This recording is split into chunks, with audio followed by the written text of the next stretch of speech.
Eto amin'ity vidéo ity sika de hianatra kely mahakasika ny resaka ohatran'ny manao basy anankiroa reny ianao tutoriel izy ity natao ho an'ny olona izay efa mba mitendry mihoatra ny 2 volana. Izany hoe zany natao an'ny débutant mihitsy zany ity vidéo ity eny fa afaka ampiasain'ny niveau ambony noho izay ihany koa tsy maninona mihitsy.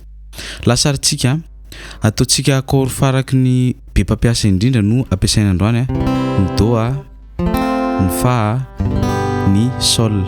Raha ohatra ianao moa débutant ny fa mety tsy tonga de aneno ty fa rehefa zatra ianao de maneno ihany izy. De ohatr'izao le fomba fitendrintsika hoe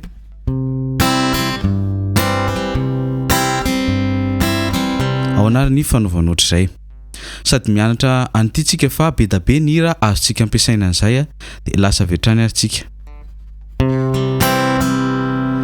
Manao basy aloha ohatra hoe do zany zao ny atao hoe ohatra ny 5 de 3 de reto ratsan-tanana anankitelo eto mikapoka midina ohatr'izao fotsiny zany hoe de averina hoe rehefa mikapoka izy zany de asiana miverina kely fotsiny. Io tsisy hoe atraiza le miverina fa mety daholo zany hoe ohatr'izay. Rehefa do ny accord de ny sol ny quintiny de ino atao mamaly anazy zany hoe de eo amin'le sol zao rehefa sol ty basy ty de asiana 3 kely de kapoka de miakatra ohatr'izay zany hoe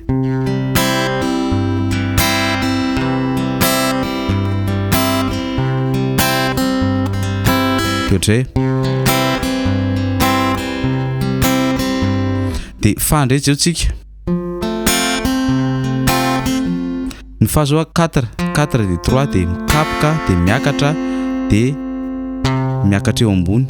Ny quintin'ny fa moa de tsisa fa do de do zany anazy natao mamaly zany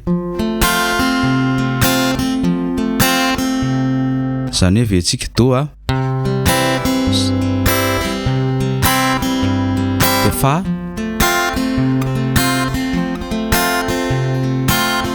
de avetsika manao sol. Ny quintiny sol zao re izy zao reto amin'ny 4e corde atao vide zany hoe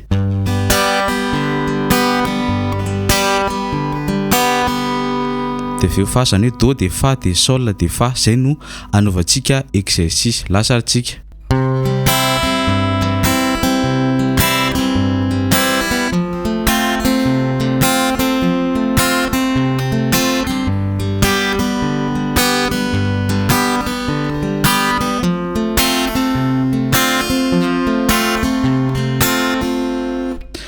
zay ny exercice androany manasa anao hianatra n'indray de azadino ny mipartager au maximum ny vidéo antsika amin'ireny groupe na amin'ireny compte nareo izay mpakafy gitara ireny.